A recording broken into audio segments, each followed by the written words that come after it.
আসসালামু আলাইকুম রহমতুল্লাহ। সম্মানিত ভিউয়ার্স, আশা করি আল্লাহর রহমতে আপনারা সকলে ভালো আছেন। ভিউয়ার্স, আজকে আমি আপনাদের মাঝে উপস্থিত হয়েছি ৩৫ প্রত্যাশিতদের জন্য আসিফ নজরুল স্যার কি বললেন সেই সম্পর্কিত বিস্তারিত আলোচনা করব। চলুন বিস্তারিত জেনে নেওয়া যাক।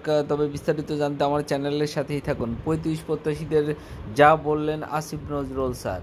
সরকারি চাকরিতে আবেদনের বয়সসীমা বৃদ্ধি নিয়ে আইন উপদেষ্টা ডক্টর আসিফ নজরুল ইসলাম চাকরি প্রত্যাশীদের ধৈর্য ধরার আহ্বান জানিয়ে বলেছেন, এর একটি সমাধান অবশ্যই হতে যাচ্ছে।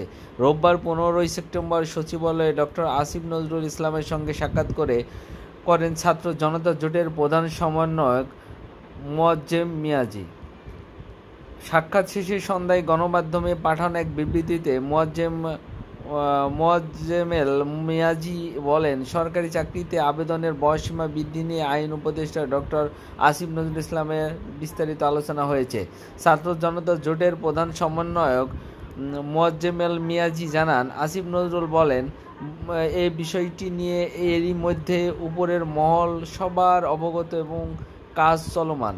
জনপ্রশাসন মন্ত্রণালয়ের সংস্কারের প্রধান হিসেবে ডক্টর মুহিত চৌধুরীকে নিয়োগ দেওয়া হয়েছে। এর আলোকে একটি বৈষম্য বিরোধী সংস্কার কমিশন গঠন হতে যাচ্ছে শিগগিরই। এই কমিশনে সর্বপ্রথম চাকরিতে আবেদনের বয়সসীমা বৃদ্ধি নিয়ে আলোচনা ও সিদ্ধান্ত হবে বলে জানান তিনি। ছাত্র জনতা জোটের প্রধান সমন্বয়ক মোয়াজ্জেমেল মিয়াজি জানান, আইন উপদেষ্টা আরও বলেছেন, যেহেতু পাশের দেশসহ অনেক দেশে চাকরিতে আবেদনের বয়সসীমা 35 কিংবা এর বেশি, তাহলে বিষয়টি অবশ্যই বিবেচনাযোগ্য। তাকে অনুরোধ করা হয়েছে যে বিষয়টি নিয়ে যেন তিনি গণমাধ্যম কিংবা যে কোনো মাধ্যম ব্রিফিং করেন।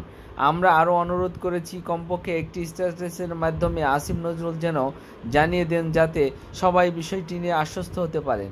তিনি কথা দিয়েছেন খুব শীঘ্রই এ নিয়ে ব্রিফিং করবেন, এমন আশাবাদ ব্যক্ত করেছেন মোয়াজ্জেমেল মিয়াজি।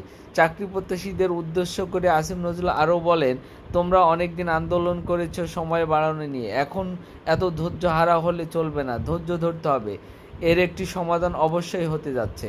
তবে ভিউয়ার্স, এই সকল চাকরি প্রত্যাশীদের চাকরির বয়স কি আসলে 35 হতে যাচ্ছে, নাকি বয়সের একটু ছাড় দিয়ে 32 করবে, এটাও এখনও নির্ধারিত নয়। তবে আশা করা যাচ্ছে একটি সুফল হবে এবং এই বয়সের সীমার একটি নড়চড় হতে যাচ্ছে। তবে আরও বিস্তারিত জানতে আমার চ্যানেলের সাথেই থাকুন। তবে যারা এখন আমার চ্যানেলটি সাবস্ক্রাইব করেননি, অতি দ্রুত চ্যানেলটি সাবস্ক্রাইব করুন এবং পাশে থাকা বেল আইকনটি বাজিয়ে দিন। আসসালামু আলাইকুম রহমতুল্লাহি ওয়া বারাকাতুহু।